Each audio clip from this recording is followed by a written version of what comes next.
This is the Too Tall Sports Podcast. Glad to have you in today. My guest is Mike Cavers. He is the Director of Sports Marketing and Business Development at Strobe Training. That's his company. He created it. It's a visual performance aid. It's a pair of glasses that helps you kind of isolate one eye at a time. It kind of tricks your brain a little bit, makes it uncomfortable, but it also helps you focus and improve on your hand-eye coordination. It's really cool. A lot of different sports are starting to use it now, and Mike is at the center of it. He spent a long time with Nike in the sports marketing division and specifically baseball. So really cool stories, all the athletes he got to work with and how Derek Jeter became the first Jordan brand Nike athlete to kind of cross over from basketball to baseball. And he's got some really great stories about what it was like to work for Nike in the late 90s and early 2000s. As always, for our show, you can follow us at Too Tall Sports Podcast. That's at Too Tall Sports Podcast. That's on Instagram. On Twitter, it's at Too Tall Sports. Please follow my Facebook group as well. Just type in Too Tall Sports Podcast. And also, please go to YouTube. And especially for this episode, he shows you the training glasses and how they work and everything, the strobe training. And you can see all of his stuff at strobetraining.com. But for this episode, I definitely need some more subscribers on YouTube. Would love to have you come check us out, watch the interviews live, or whenever they get posted, of course. But go ahead to my YouTube page. It's Too Tall Sports Podcast. Hit subscribe, hit the bell notification to let you know every time we come out with an episode, which is normally on Thursday morning. So go check out the YouTube page, especially today, so you can see the glasses work live in person with the way Mike does it. And you can also find me on Apple Podcasts. You can subscribe there as well. Scroll all the way down. If you got a second, hit the 5-star. That'd be awesome. You can find those, and it'll help boost the page as well. We're on Spotify if you want to listen there. We're on Pandora, Amazon, wherever you get your podcasts, Google Podcasts, wherever it is, you can find us there. So just type in Too Tall Sports Podcast. And if you need to send me an email, it's tootallsportspodcast@gmail.com. Would love to hear from you. Love the feedback. And I appreciate you guys always listening. So without further ado, my interview with Mike Cavers. See you on the other side. Too Tall.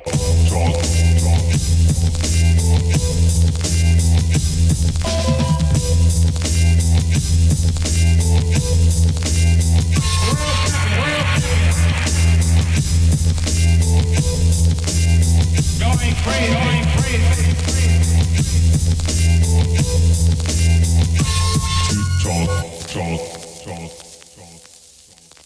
All right, welcome back to the Too Tall Sports Podcast. My next guest is the Director of Sports Marketing and Business Development at Strobe Training.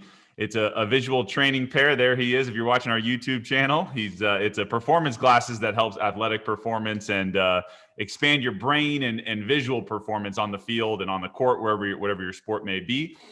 He was also a former professional baseball player in the Baltimore Orioles organization, and he was a big-time sports marketing manager for Nike in their baseball division. And I'm happy to have him on today. He's Mike Cavers. What's going on, Mike? Thanks for being on the show. Yeah, you're happy you call me Mike Cavers all day. My name is Mike Cavers, but I'll answer to Cavers. So that's all good. No, I'm doing great here in Arizona.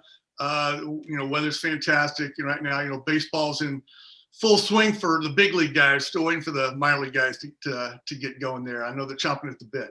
Yeah, definitely. I'm sure. Just to ask you real quick, what it's been like now leading up to spring training. How much work do you do with baseball guys that are in Arizona right now where you are, or football guys that are getting ready for the combine maybe, or what's been going on lately for you?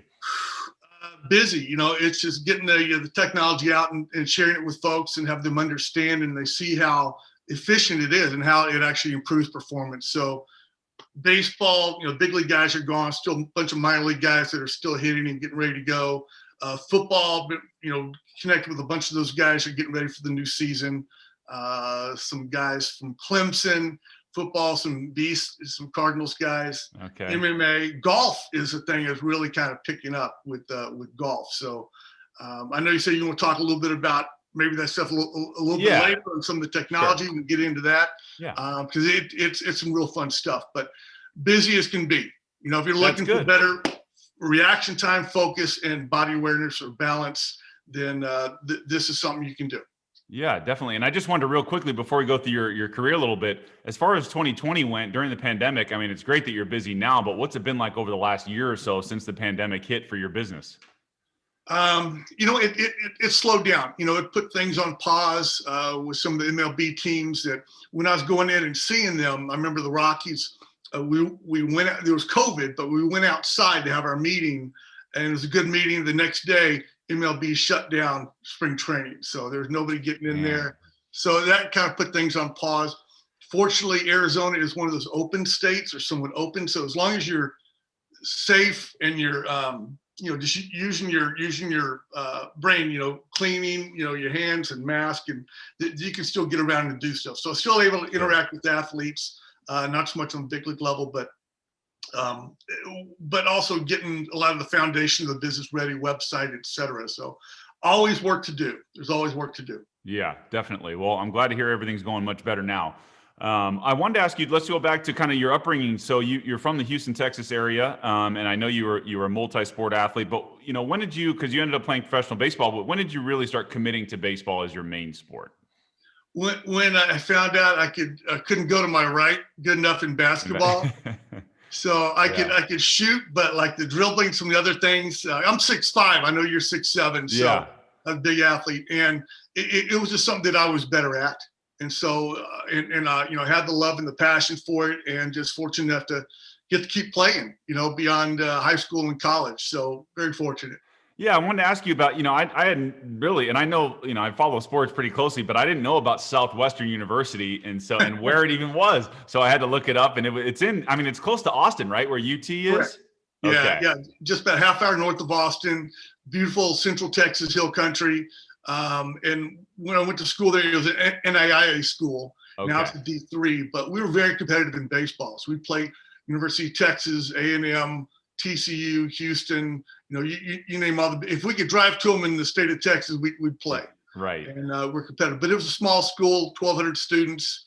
We had a couple of guys that made some good time in the big leagues, Mike Timlin and Mike Stanton, both as pitchers. And I think both of them were in the top 10 all-time appearances for pitchers. Yeah. And myself, I couldn't get out of Double-A, couldn't get out of my own way between my ears. And so that's part of what the whole strobe training is about too, is really be able to quiet the mind, quiet the brain, and help athletes get over that hump. That physically we can have all the tools, but if we can't figure it out between the ears, we're not going to be consistent. Right. And were you looking at any other college to go to? What made you land on Southwestern? Well, a couple of things. One, I was ready to go to University of Texas. I had my dorm, we were going to walk in the door, and I was going to have to walk on baseball. I wasn't going to get a scholarship. There was a Cincinnati Reds tryout camp in Georgetown, and we go, hey, let's just go and have some colleges look at us, some coaches. Went up there, and I was offered a scholarship on the spot, learn a little more about the school. There was one guy that went to my high school that ended up going there and was playing baseball. And the academics were very high, and the baseball was competitive, and they had a fraternity, and we just did all that. So it was, and actually Mike Timlin was a Phi Delta as well, and he was my little brother in the fraternity. So he was 1 year younger than me. That's cool. But I may be his big brother there, but he surpassed me in many other ways. Sure. Are you still a Longhorn fan? Is that your main team in college? Yeah. Let's go Horns. Yeah. Okay. Hook 'em Horns. My wife is from Arizona. She went to U of A, her mom and dad, her sister, her aunt, uncles, my sons both went to U of A. So that's my adopted school. But when I was playing in college, it was so small. We didn't have a football team. At college in Texas, without a football team. They have one now, but at the time, so it was always UT. It was always Texas. Let's go. I guess I didn't tell you. I went to U of A for 2 years before I transferred to Long Beach State. I did see that. Oh, you saw? Okay. Yeah. So I was bear down. I was a Wildcat for a little bit. What happened? All those pretty girls there at U of A, you couldn't stick around for? No, trust me, that wasn't the issue. It was, I needed play. I need playing time. Right. I barely pitched, so I had to make a move, and it was the best career move I could have made. But yeah, obviously it was a great school. I had a lot of fun there. It's just if you don't play, you're not going to get exposure for the draft. You have to get the reps. You have to get your time. And going back in college, I got to play as a freshman, which is great. And I wasn't first guy in the rotation, but we eventually went to the College World Series, and I got to pitch in that as a freshman. I actually got thrown in the 6th inning or so. Our closer was in there, and he couldn't get anybody out. So bases loaded, no outs, and they call for the freshman out of the bullpen. There, my knees are shaking.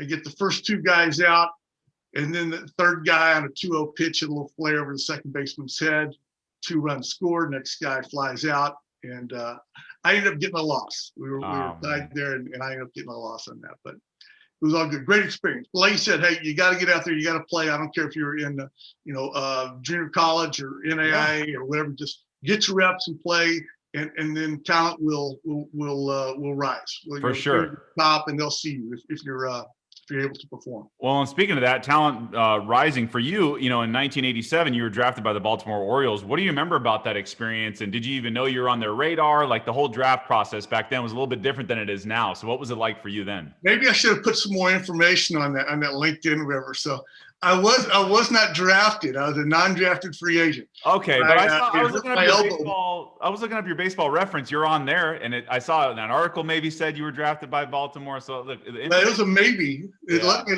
if I was drafted, I didn't get that paperwork or phone call.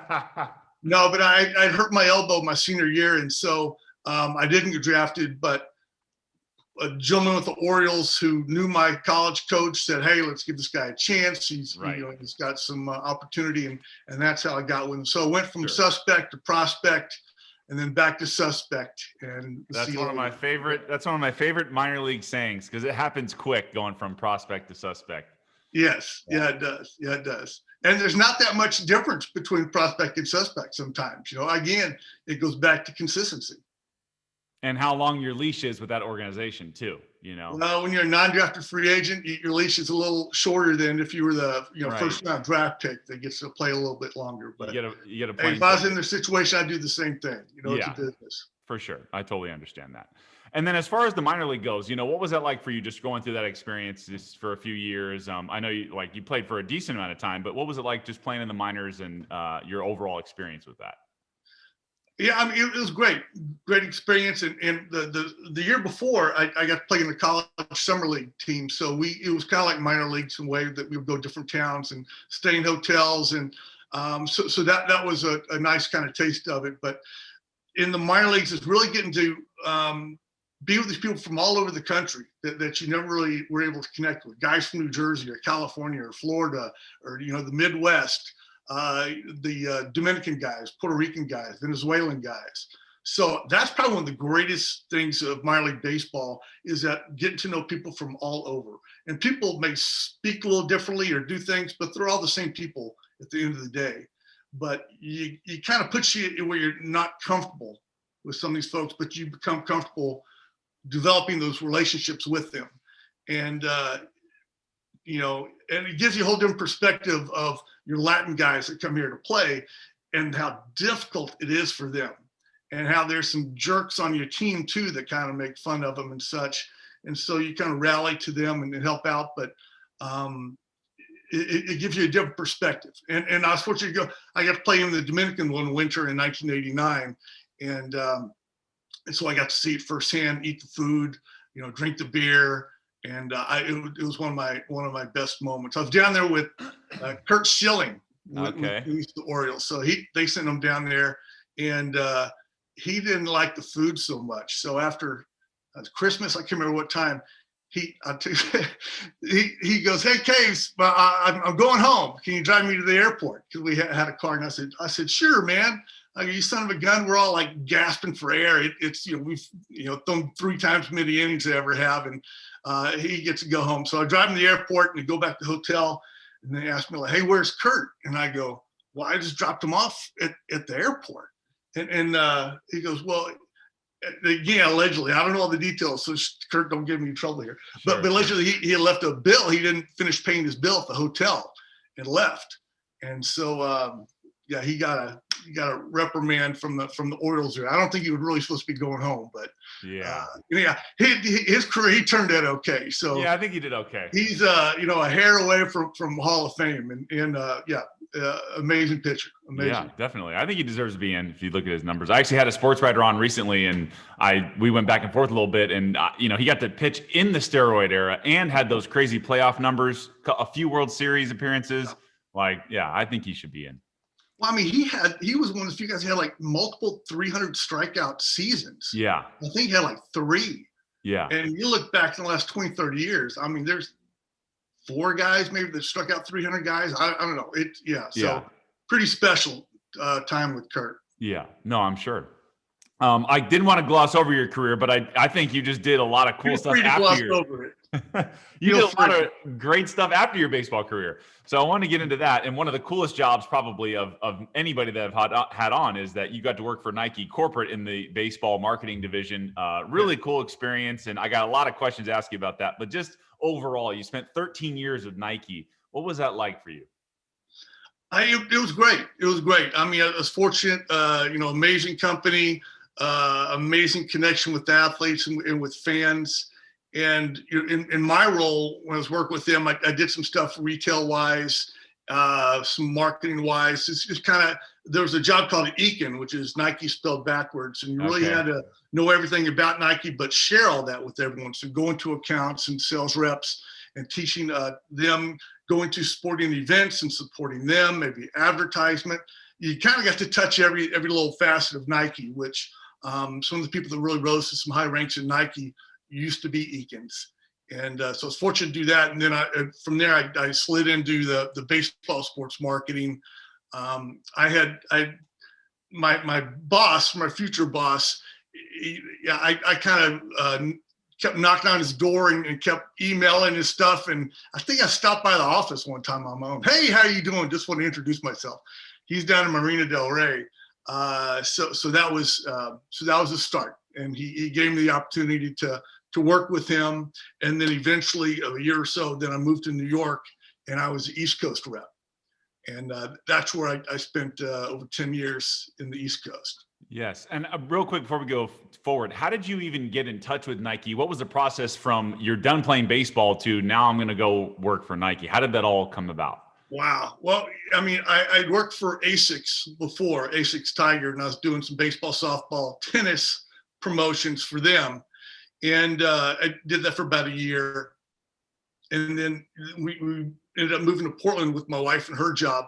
And so I wanted to work for Nike, but, get in line. Everyone wants to work for Nike. Right. I think it's supply and demand, that there's such a huge demand and a small supply. So people would just get their foot in the door in some capacity. So I actually, and people told me, went to work at Nike Town in Portland.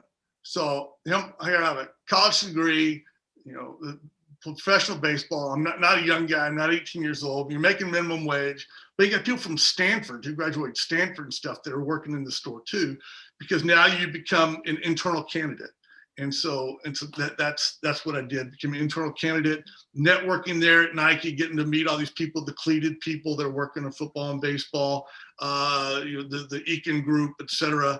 And I was fortunate enough to be considered and got hired on in one of the Econ positions. So that's pretty cool. I was in Memphis, beautiful Memphis, Tennessee, and got to experience that whole southeast part of the United States. Okay, very nice. That's awesome. That's really cool. So you came in '96. I mean, it's the Nike marketing boom, right? You got Michael Jordan it's already taken off with him, but then you got Tiger Woods coming in, and then you got Kobe wasn't there yet, but all these big name Nike athletes. So how did you with the athletes that you were going to work with in baseball, how do you take what their success was and bring it into baseball? How their success as an athlete, you're saying, and bring like the brand success or the brand awareness of how now these athletes are starting to really market themselves with Nike. Right. At the time, yeah, there was, there wasn't a lot. There wasn't the social media. There's none of that athletes had. So, and you know how busy it is for baseball players. You're playing at the big league level, 162 games in 180 days. So you don't really have any time. You have a few days off, and you're not going to go, spend time writing letters to the editor. Hey, listen to me. I got something to say. You just want to do your job. But now it's gotten to the point where, you're almost, I don't say pressured to do so. You don't have to do anything, but everyone has a brand. And so you got to promote yourself. And so that's at the time when I was there, the Nike was promoting the athletes. And so do that by advertisements, do that by, print ads. Maybe there's small local promotions and events that we go to with these athletes and help promote them. But again, promoting the brand too. And, some were better at saying, hey, yeah, I want to run and do that. And some were like, you know, you kind of have to drag them to those events. And nothing against them as an athlete person, but, you know, they had different priorities. And so you find the guys that really like it, and some of them you say, hey, look at the fine print in the contract. We need to drag you out here and do something for us. But yeah. I wanted to ask you, so we talked pre-show, you've worked with Cal Ripken Jr., guys like Dustin Pedroia, and then of course the captain, Derek Jeter. So he became your first Jordan brand athlete. So what was that like, getting him not only to be a Nike guy, but to be the face in New York of the baseball Jordan brand?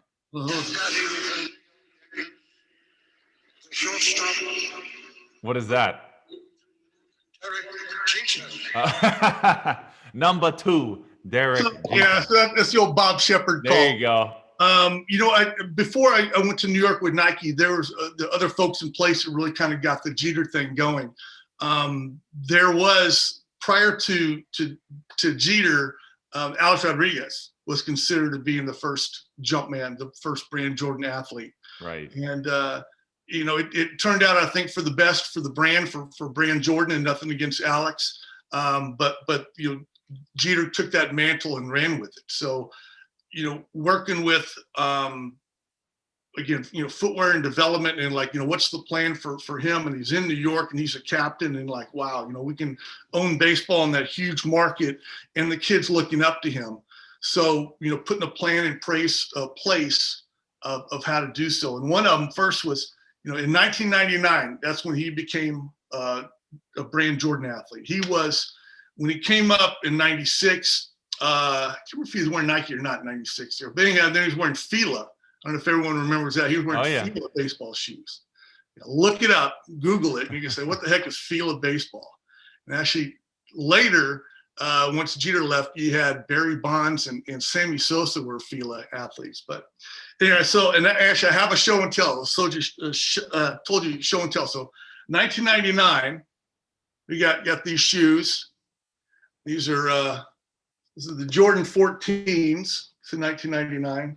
Oh, those are sick. That on the back. Yeah, so this, if you're watching it, go check it out on my YouTube channel, Too Tall Sports Podcast. Mike's got the Derek Jeter Jordan 14s, the Jeters. Yeah, 1999 was the first shoe. I think they made 18 pairs of them. But, you know, Robbie Kakuza, the equipment manager, and Derek, and I mean, there's so many great people in that organization there that I got to work with. And I'm, you know, fortunate to do that. But I don't like to show off stuff. I have a little, you know, couple here and there things. But Jeter was absolutely amazing in what he's able to do, not just as an athlete, but all the pressures he had to be able to manage that and block that out when it's time to play. And then he was talking about brand Jordan, so we're talking about Jordan. I mean, how he's one of the few guys, and you mentioned Kobe, and Kobe's a guy like that too, that has that ability to focus, and it's like impenetrable. You can't get in there. You can't talk to smack. You can't, you know, that he doesn't hear that. The fans don't hear the fans. You don't see the scoreboard. It's just like you go and perform. Clear it out, super efficient brain, because all the drag on there is gone. So he's the Bugatti, you know, when he goes and plays. Yeah. Not a Bugatti with the door open and the hood up and a guy on top of the thing, you know, going down the freeway. Right. So, yeah, he's a really special guy, and be able to navigate the media. I'd be in the clubhouse a couple times a week, or a homestand, and there would be easy, you know, 25 media in there. All these guys have, and nothing against what they have to do, but they all have a story they got to write. And there's not that many stories. There's not 25 stories every day about the game. So these poor guys are up there trying to figure out a story, and they're going to Jeter, and Jeter was always, hey, you know, guys, thank you. Hey, let me get dressed, whatever. I'll come back and we'll talk to you. So he didn't blow off guys. He was very good about that, very good with the media. But then when there's Red Sox coming into town, Yankees, Red Sox, you couldn't fit inside the clubhouse. Everyone was coming in, all the ESPN. It was a zoo. Oh, yeah. I can't remember which athlete it was, but there were so many people in there, and he was next to an athlete that had a huge surge of media. He took some tape, like athletic tape, and taped it outside his locker, and to say, like, you know, stay out. More or less like, this is my little space. Don't be stepping in here, because they were. they were just, it's it's quite the zoo, and I get to experience that for years in there, and to see how guys are able to get through that. The story, Yankees, Red Sox, I think it may have been Kevin Millar, that somebody went up to him and said, "Hey, what do you think of Alex's slump, or how he's hitting?" And Kevin responded, he's not taking the bait. He goes, "You got to go ask Alex. He's going to, because Millar's going to say something, well, I think this, I think that, and then that's going to get back to Alex, and Kevin says this and that." Right. So that's part of what's going on there in the clubhouse and with the media. So again, we're going to have jobs to do, but the good guys are able to make the right decisions there, and and just take care of themselves. Don't worry about the other guys. Well, speaking of other than the cleats, you were able to have an imprint with some of the stuff that guys in MLB started wearing. And Jeter used to wear that shooting sleeve or the arm sleeve that a lot of NBA guys were wearing. Yeah. So you were one of the first to implement that into baseball. How did that idea come about for you? And also, how'd you get guys convinced to wear it? Well, this was from my Eakin days. I didn't know all about the new product and the technologies and the dry fit, which was just coming out around that 96 time. And I saw, I've been working for Nike Baseball for a couple of years, and always getting the catalog, to look through the catalog to see stuff. And I saw these things called this shooting sleeve for basketball. Well, what the hell is that thing? So I had someone send me a unit of it so I could check it out, and I put it on. I should have pulled that. I got one in the garage somewhere. Anyhow, so it's a lightweight but compression sleeve, and I was thinking, gosh, as a former pitcher, anyone's like, gosh, I could put that on. I'm out there in the outfield shagging after I've been throwing, so it's giving me the compression. It's helping with the blood circulation. It's keeping it a little warm. It just feels nice too. And I go, every baseball player would want to have this. Especially pitchers. So I got a whole bunch of them, and I started getting them out on guys and pitchers, and Jeter was there, so I got some to Jeet, and then he the Nike blue colors. I say, you're so dark blue, it's almost black. It's like an obsidian. So we had a blue and we had black in that sleeve, and so the blue ones, the equipment manager said, nope, it's not the right color. You got to do it. So we got there was a black one. Still looks a little black and not so much blue, but that's one that he started wearing, and he was one of the first guys in the league to wear that during games. So I'm like going, wow, that's awesome, but it makes so much sense. And obviously Jeter's a trendsetter, so right. There's some other guys that would come in line, and now it's you see it every day now, and now they got Dominican colors on the sleeves, Venezuelan colors. You got your name on there. You got pads on there. You see Bryce Harper has his with the 34. It's all about the swag now. I can't remember what number he is now. I was saying it's all about the swag now. Everyone's got to look good. Well, and when we were at Nike, it was just shoes, and so it's important. Like, hey, we need to get the shoes on the right guys, that the eyeballs that the fans are following.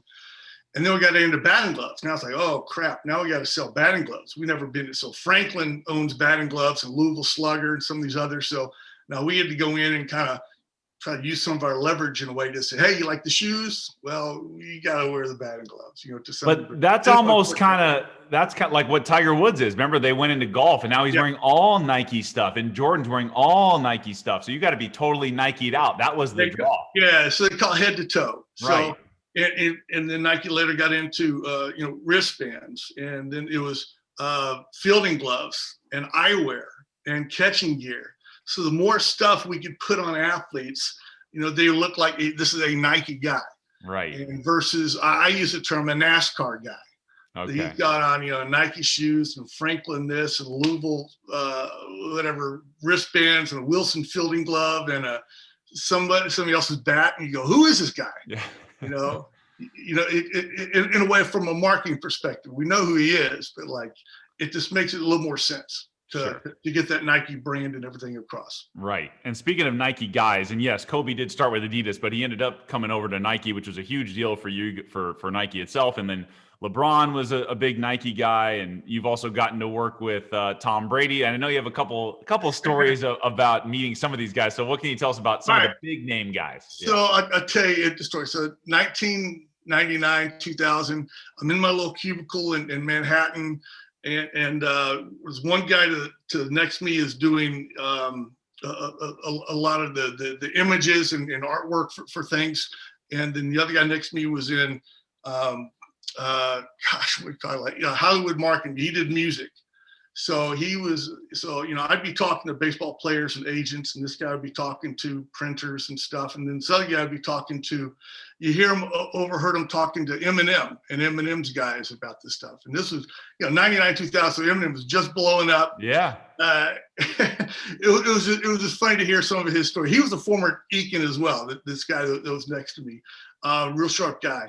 And, and they work with Wu-Tang. I remember he's talking about Wu-Tang Clan. I go, damn, man, what are your hours? It's like I'm here during the day, but then I got to go to where they're recording and hook up with them there, and just see some of the special shoes they made for him at the time. There were some black and white, I don't know if it's Air Force Ones or Jordan Ones with the Wu-Tang, with the black Wu-Tang symbol on there. I think I'll talk to you later. You try to go find that on StockX or Grailed or whatever, and it's $100,000 or $20,000 for those shoes. But that was cool. At any rate, so I'm in my little cubicle, and then around from the corner, this tall person walks by, because the cubicle is only like 4 feet tall or so, and all of a sudden I look and just go, Kobe Bryant. Kobe Bryant is walking by me to the back of the Manhattan area, and there was director of sports marketing or former global sports marketing guy, and so he was going to go meet with them to talk. At the time, he was an Adidas guy, but obviously he wasn't too thrilled with the shoes or whatever they were doing, and so didn't get to shake his hand or anything like that. And it's something you don't really do. It's like you see them and like, hey, they don't want to be bothered. My baseball guys, I know them enough. I could bother them a little bit. Let those guys go. The Tom Brady story, it's not that much of a story, but still it's pretty cool. So I was at Fenway Park, and as I'd go and I'd service the players and go see here, give some batting gloves. What do you need? Taking orders, talk to about new stuff that may be going down. And all of a sudden there's this guy that comes in, and he's going to take batting practice before the game. And it's Tom Brady. And at the time, Tom was a Nike guy. And I'm going, oh my God, I got to get batting gloves on Tom Brady. So Nike batting gloves. So hey, what size are you? He goes, I'm an XL. I think it's larger XL. And I didn't have any XL batting gloves with me, because the visiting team because I usually bring like a new who wore what. So the guys I'm going to see, there's a guy that wears medium or large, whatever. So I bring what I needed, not thinking there was somebody extra, but I should think ahead. Anyhow, so I didn't have extra large batting gloves. I think I tried to get him some large batting gloves that Kevin Millar, and he ended up wearing Franklin batting gloves and during BP. And you saw that the Nike stock price just fell that next day too after that. And but since then, Tom is an Under Armour guy, and doing pretty well for them. Right. Like a little brush with greatness. You had your shot, man. I had my shot, and I've been a fan of the Patriots probably since then too. Oh, okay. Or before, probably 2000. So fun to follow. It is kind of crazy though. You bring that up, like how brands sometimes miss on guys. Like, how does Steph Curry ended up with Under Armour, and like, how does that happen? Or LeBron was reportedly going to be an Adidas guy, and that deal fell through, and then he goes Nike, and then boom, Nike goes crazy. How did it's crazy how that could happen, where just, I don't know, the marketing team just misses, or the messaging got mixed somehow. But like, how does that happen where a big time athlete just doesn't go with Nike or whatever? Well, it goes vice versa. Sometimes some of the best deals are the ones that don't get done. Yeah. That you put together a deal for a guy and he said no, but eventually he didn't turn out to be the guy you thought he was going to be. And you're like, whoa, I'm glad he didn't sign with us then, because that worked. So that happens. And then on the other end, again, it's probably documented a little bit from what I understood on the Nike proposal with Steph. And again, at the Steph, he's a smaller guy, he's a weaker guy, he's okay. He's a starter on a team. Oh, at that time, yeah. They didn't know who he was. At that time. So he's coming on. He's a little making a name for himself. But if you rank him as a Nike athlete in basketball, I mean, he's down the list. Right. So he's not at the top. Right. And I think they made the presentation and spelled his name incorrectly or said it wrong. It was Stefan. Yeah. Curry instead of Steph Curry. Yeah. Some little hiccups there. Yeah. And again, I don't know all the details, but Sure. it the presentation didn't work, and he ended up going with Under Armour. I'm sure Under Armour ended up paying him a whole lot more. And the promise I'd get your signature shoe. Right. Everyone wants a signature shoe. Gosh, Sure. and the guys will take less money to get a signature shoe. They say, you can get a regular little deal, and it's going to be X, but if we get you a signature shoe, and maybe you get paid less, but now you can boast you have a shoe. A lot of signature shoes, there's a licensing agreement, so usually about 7% or so of every shoe that's sold, that they get a piece of that. Okay, gotcha. And then, some guys will go to brand Jordan, and again, I've been out of the business for a little bit, but people just wanted to wear the Jordan shoe regardless, baseball or whatever, and they would take a lot less money than like a Derek Jeter was getting. Because Derek was the guy, so he's going to get paid. But some of these other guys, like, I don't care. I'm making my money playing baseball. I just want to wear those Jordan shoes. I can take a little less. And if you're in that position, I mean, why not? Because again, you should be making your money playing your sport. Very few guys, if any, are really making money by endorsements. Yeah. Well, and just as a side note, I know you mentioned Eminem and Wu-Tang Clan. Like when I was in high school, do you know who Nelly is, the rapper?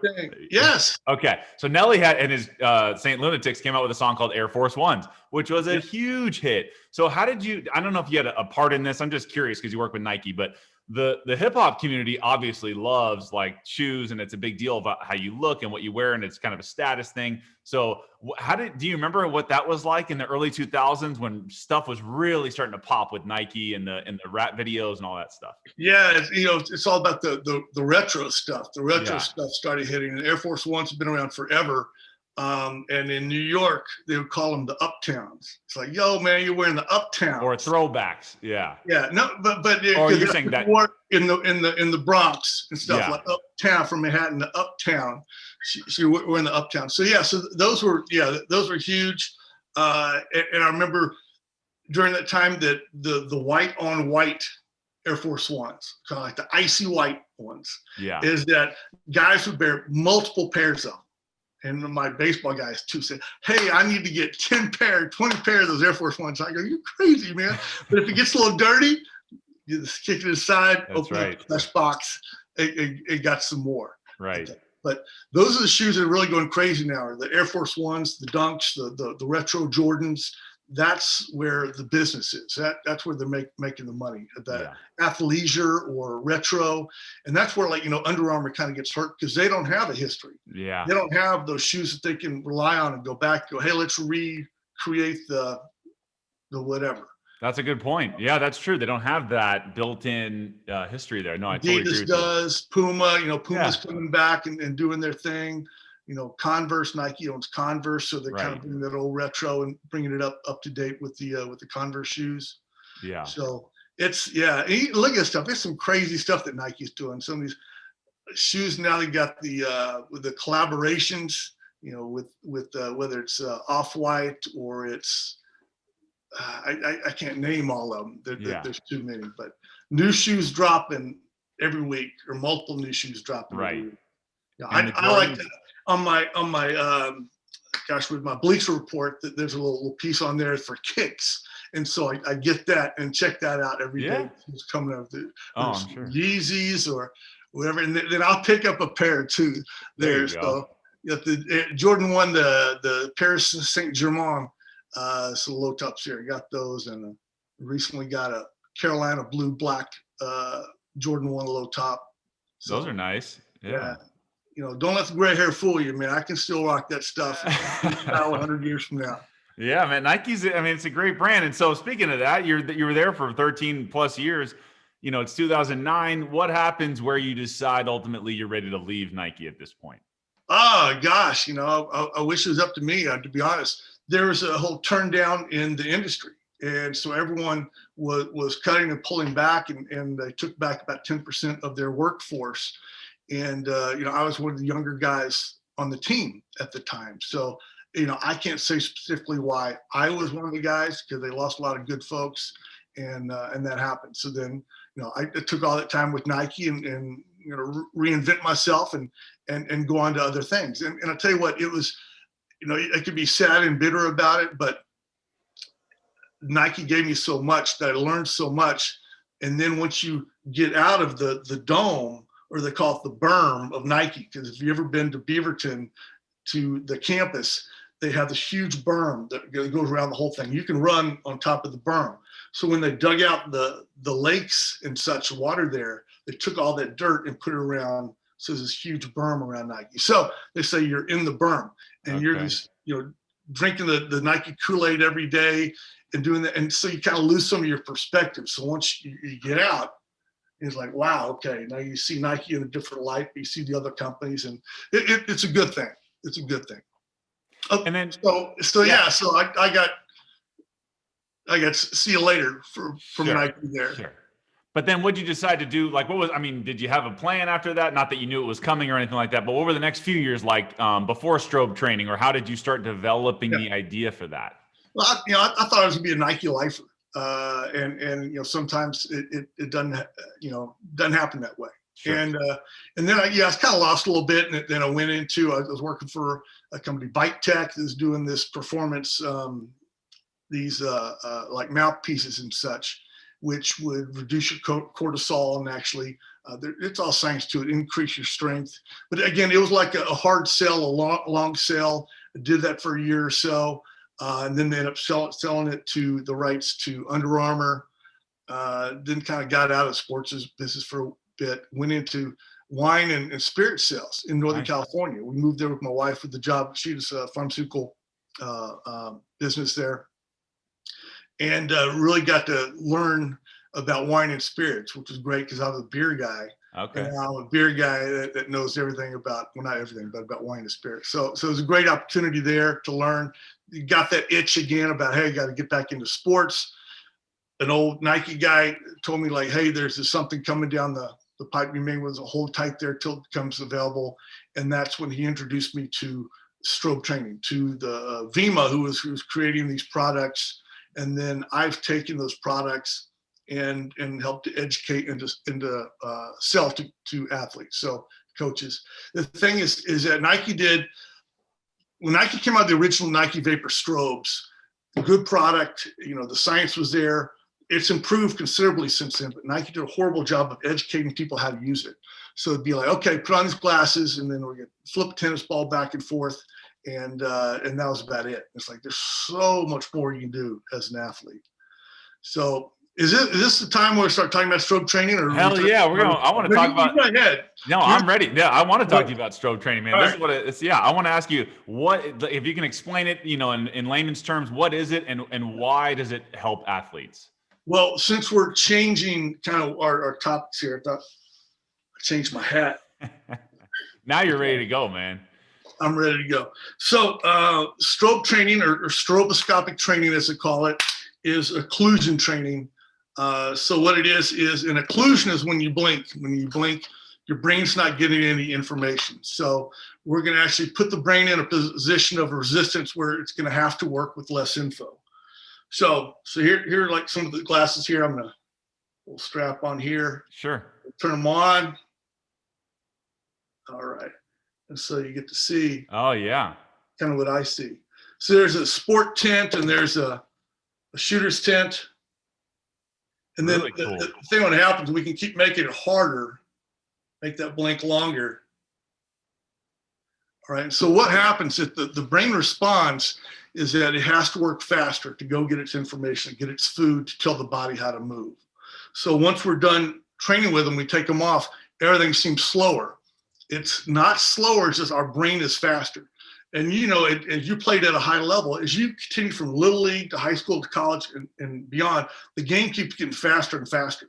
NFL, think how fast it is. MLB, how fast all that is. If you can't process information fast enough, you're not going to be able to move your body fast enough.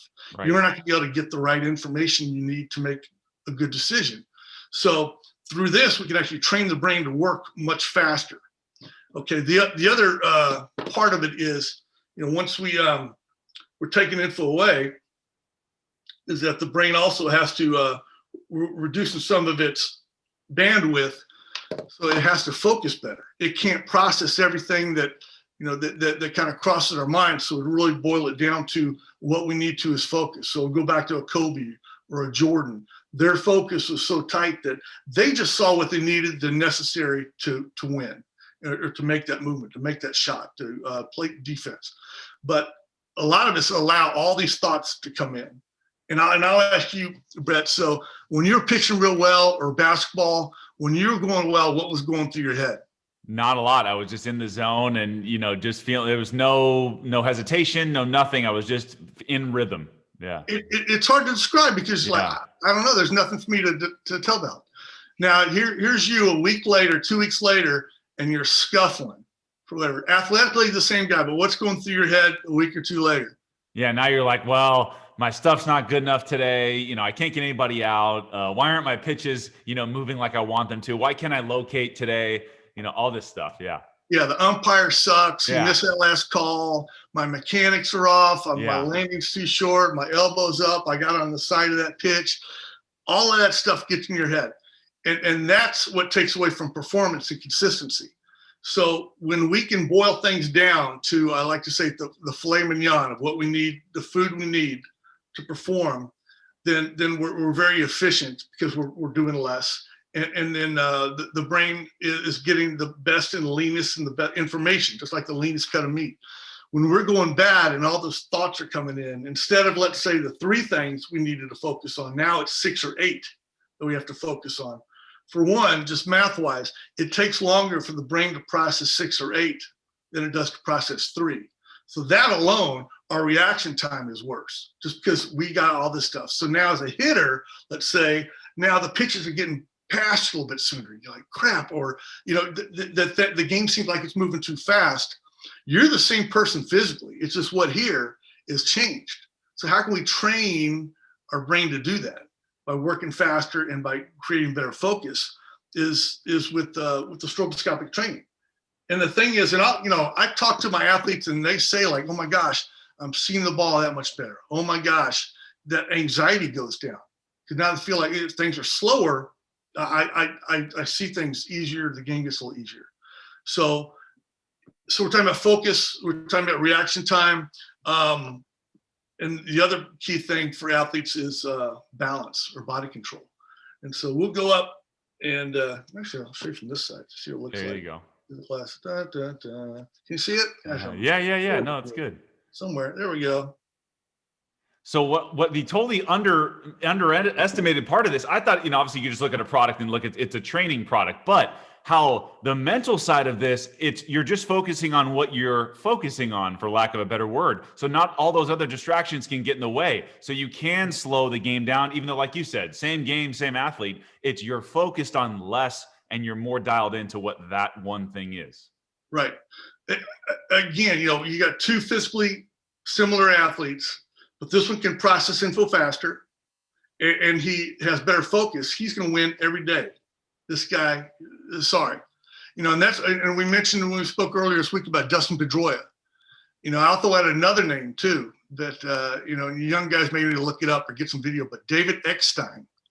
And you look at these, if you saw them in the clubhouse, and I have, in just their underwear, like what, they have no business being in this big league clubhouse. Both of them are smaller in stature, 5'8", 5'9". I'm not sure, how tall Dustin is, but they performed, and they're both all-stars. Pedroia is also an MVP, won a couple World Series, just above and beyond.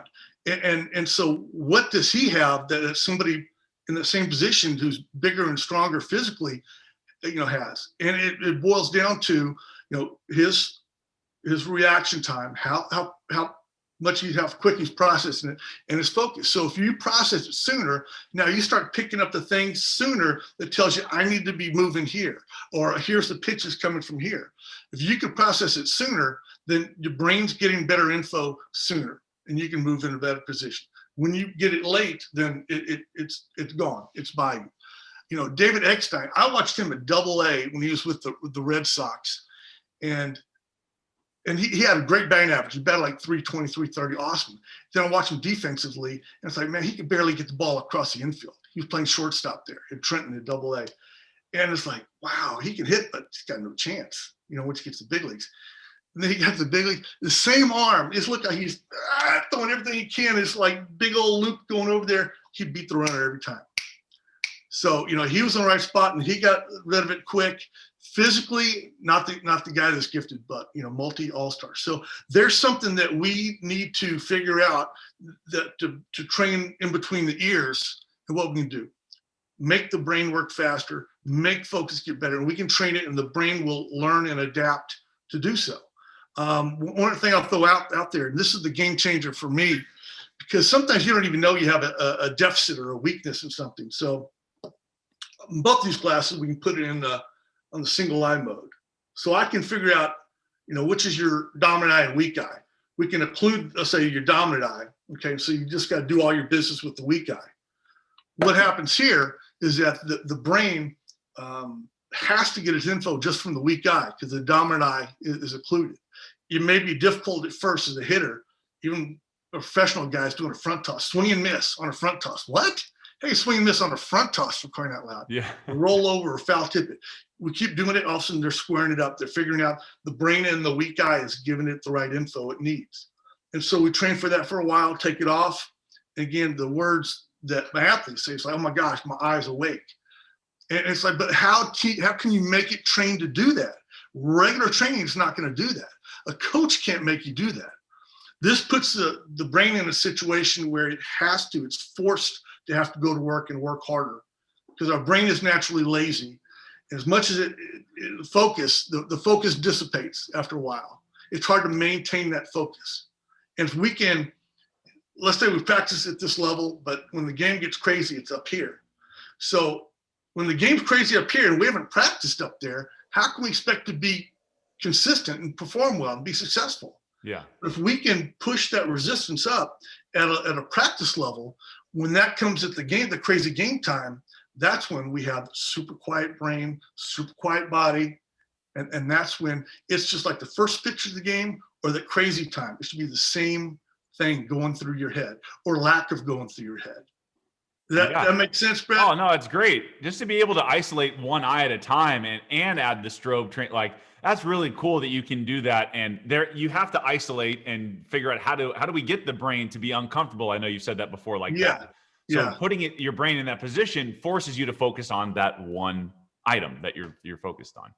Yeah, and the fun thing, I mean, like, working with my golfers is that doing that single eye is that, I mean, they're really gonna have to focus, but they'll change maybe their head setup or their position in the body based on the information this is getting. There's a pro that I'm working with here that he was always like pulling his putts to his left. And we put it isolated his dominant eye and put it on the weak eye. And all of a sudden he had to change his body position a little bit and his head position. And all of a sudden now, once he's taken them off, he's not pulling those putts anymore.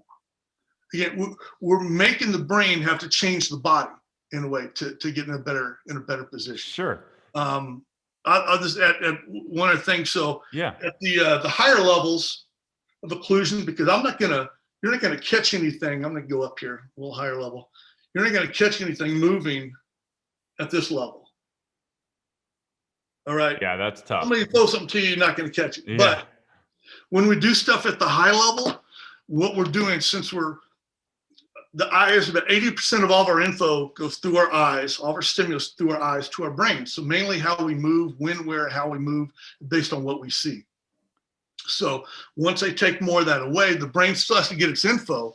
And now it's saying, instead of the visual system, it gets it from the proprioceptive, which is your muscles and nerves. It gets it from your vestibular system, which is your inner ear.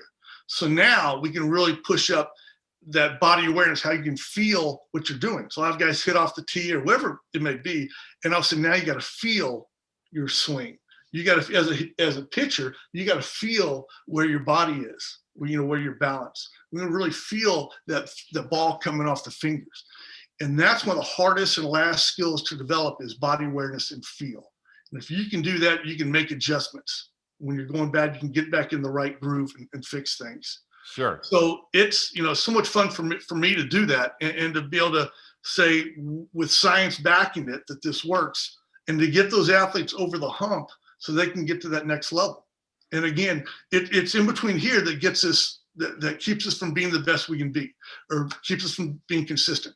Totally agree with you. And I did want to ask you, you mentioned golf, but also, on strobetraining.com, there's videos showing football athletes using it. There's MMA or boxing guys using it. So how have you branched out into other sports and figured out, okay, baseball well because you played it, but Right. what is going to work in those other sports and when to use that training?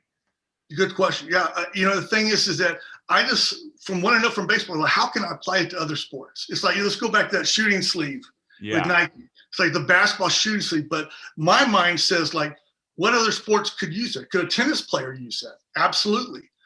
So you start saying you can apply to other things. So then I look at football. What's important to football? Reaction time? Heck yeah. Focus? Hell yeah. The crowds in the stands, it's 70,000 people, the scoreboard's going on, the referees. So when you practice, there's nobody in the stands. There's really no referees. The scoreboard doesn't, it doesn't count. Yeah. It's not going on the back of your bubblegum card or whatever you got. So we can train those guys to have better reaction time. Within football, I'll have receivers that are catching the balls, not at that level, for crying out loud. Right. But it helps them focus on seeing it all the way in, and yeah. And again, because the brain's lazy, like, I caught that, and you start to take your eye off, catching it, and often it just tipped off or you missed it. And man, that's based on you just not having focus all the way through. So there's studies with football in regards to concussion mitigation. So again, if you have better reaction time and focus, and you see things better and sooner, now instead of having this collision, now it comes off on the side because you're able to move a little bit. And the studies show, I don't know the number exactly, but I think concussions went down 40%, over a course of a season by training with Strobe Training. So, it goes back to our brain. So football, receivers, defensive backs, quarterbacks, having to read the defense and see things sooner when they open or not. Again, hey, Tom Brady was physically gifted quarterback? No. But he sees things so quick and processes them. And so he's able to know and put it in there. Plus his anxiety is down because he's played at such high level. So all of a sudden, like, hey, I was down 28-3 in the Super Bowl. Yeah. And now you're going to scare me. I'm down 14 in the fourth quarter against, whoever it is in a regular season game. No, not going to faze me. So, you name it, linebackers, tight ends, linemen even have to get off the ball real quick and how you improve their reaction time. But golf is something that's really opening up. And shooting, I didn't really talk to you about that, but competitive shooting. So whether you're a military or you're a police officer, SWAT, anything, again, reaction time, and then shooting. These guys have to qualify for the shooting every year or so. And so we have guys that use this. Yeah. Again, but better focus and reaction time. They're making better decisions, so we don't want to get people hurt or themselves hurt. But also we're going to make tighter groupings when they are shooting because they're getting rid of those distractions and stuff they don't need. That's really cool. A lot of professions could use this, right? Any type of, you need your eyesight for pretty much everything. So no, that's really cool that you've been able to branch out beyond baseball and show how it does benefit other stuff. Yeah. So it's just, and the technology can keep getting better. There's new stuff around the corner. I don't have a firm ETA, but that they're going to go from these goggles, which are amazing how they work now, to more like sunglasses.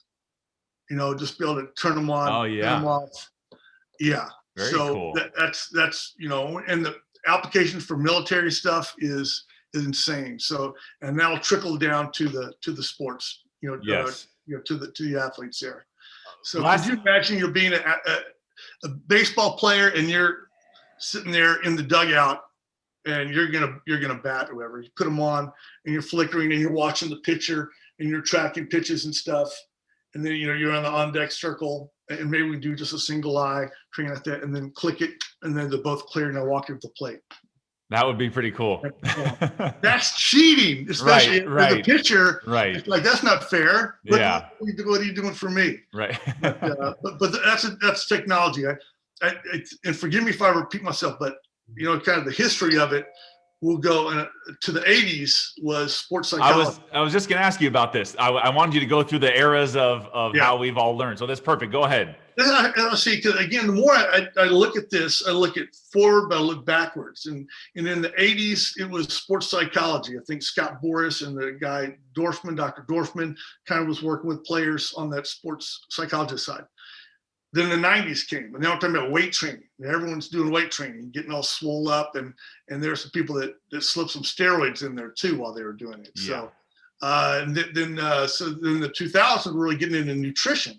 So we had the weight training, we have nutrition, and then in 2010s, we're talking about all these type of mechanics and Dr. James Andrew and such, trying to find these things to keep athletes healthy. Now, 2020s, we're at all these measurements. So it's the spin rate on pitches and the tilt, and there's launch angle and exit velocity and all these different parameters. So all these measurements now that they're putting in this algorithm to find out who's the best player and how much should I pay them. And that's all good and fine. And they have the mental skills piece, which has been in place the last couple of years. But really what it does, it's more about the quieting of the brain. It is what it is. It's, you got that the self-confidence, but the quieting of the brain. And that's great. And that's what we all want to get to when we're stepping that batter's box or on that hill or on that field, is just to be quiet and just see and react. But what it doesn't do, it doesn't make your brain have to train to work faster. And it doesn't make you have to focus better. It mainly quiets things out, but we want to get that cocoon of that type of focus where it's that tight. And then it's not mental skills and get to do your single eye and make that going. So we're just adding a level on top of all of this.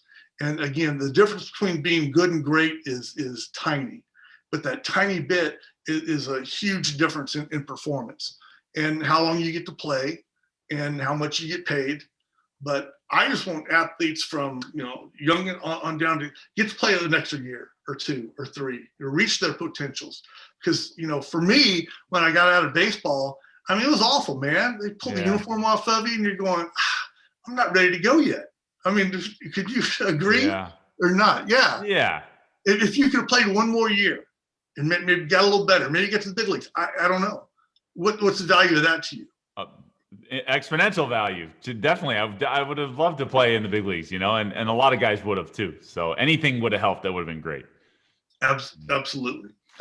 Yeah. I want to give you a chance to plug all your stuff. Where can we find all the equipment? Where can we buy it and follow you if we need to, or reach out to you anywhere? Yeah. No, thank you. So strobetraining.com is a website. You can get me on Instagram, Strobe_training, Twitter, Strobe Training, but also on the Diamante Network. Thank you, Diamante Network and Brett. So there'll be a web page on it for Strobe Training. I suggest you get there and check it out.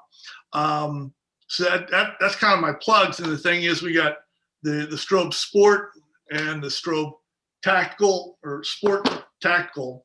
This is kind of like this has just a little more gadgets on it than the Sport. But both are very effective, whether you want to shoot with these and play athletics. Play athletics. You can do it with this, or you can do it with this. This has the shooter's tent, higher rated ballistic plastic. Both of them, if you get hit, it's not going to shatter in your eye. So mom and dad don't have to worry about that. Nice. And it's about a battery life about 8 hours. USB, hook it up there. The charge. Cool. Where's the battery? Let me see this. It's a little gasket there in the USB. Yeah, that's great. My finger's in the way. Yeah. So you can charge the glasses. Yeah.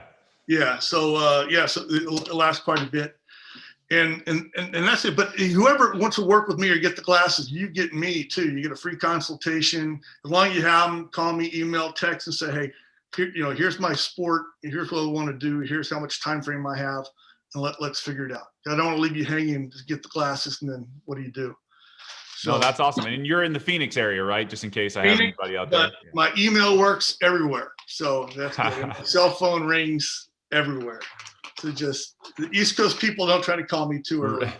I'll get you. And what's your email for everybody? Oh, sure. Email is mike@strobetraining.com. I think that's it. So we got you Instagram, Twitter, Facebook, LinkedIn. Yeah, check me out and see if I'm, legit, or Brett was making some of the stuff up. If I was padding my resume, I look at it as like, hey, I was fortunate to get to work with, like I said, the Derek Jeters and those guys, the best athletes in the world. And I had their confidence. And the last thing I want to do is to do something that they would say, I don't trust him anymore, or he's full of, what. Sure. I just want to undersell, but over deliver what this is. And I still want to get on the website, read the studies, that this is science. The University of Cincinnati baseball team in 2000, I think it was 11, they did a study with the old Nike technology. Team batting average went up 34 points over the course of the season. It had some vision things it did, not just the strobe training glasses. Team batting average went 34 points. The Big East in that year, every other team's batting average went down because they also introduced a less aggressive bat that year. So you think like everyone in general would just go down because of the bat, but Cincinnati went up. That's pretty cool. And speaking of Jeter, we might have a couple of giveaways here, so let's show some product. If possible. So this is going to you, however you want to do this, and you can, people can filter through you, funnel through you to get this. But I did have something, these batting gloves. Oh yeah, hit that. You see that? So it says A-Rod 2007 batting gloves. So these are these are his custom batting gloves here. Those are pretty sweet. You got I can find these at retail, and then on his left hand, he's got that special pad. On this guy. So there's some of the custom work that we do at Nike, and just try to take care of the players for what they need, and then getting your name on your stuff. You're a pretty big guy. Then I also have this little thing here, which I think you like. Well, and I was thinking about giving these away, and then I said no, I'm not going to. I wouldn't either. Those are for me, my wife, and grandchildren. Yeah. My wife would at least. Don't give those away. There you go. Wristbands. So the Jeter wristbands. But these are the original, the original wristbands there that Nike made, brand Jordan made for him. And it was funny because he always wore just one wristband. He didn't wear two. Yeah. For whatever reason. That's the look. But no, it was all good. Like I said, I can get this to you, and then you figure out how you want to do that. Sure. Your fans. Yeah. Hit a certain number of followers. I don't know what it is. Yeah, I need more subscribers, more downloads, more reviews on Apple Podcasts and YouTube. So yeah. You're doing an awesome job, man. I tell you, Bez, a lot of fun today. I hope we share some fun information, some good information, and we just want to make our folks we touch their lives a little bit better. Definitely, man. StrobeTraining.com. Loved it. Mike Cavers. I'm not going to mess it up anymore. Not Cavers, Cavers. And thanks for being on the show today, man. I really appreciate it. All right, Brett. Thank you. I appreciate it. All right. Talk to you soon.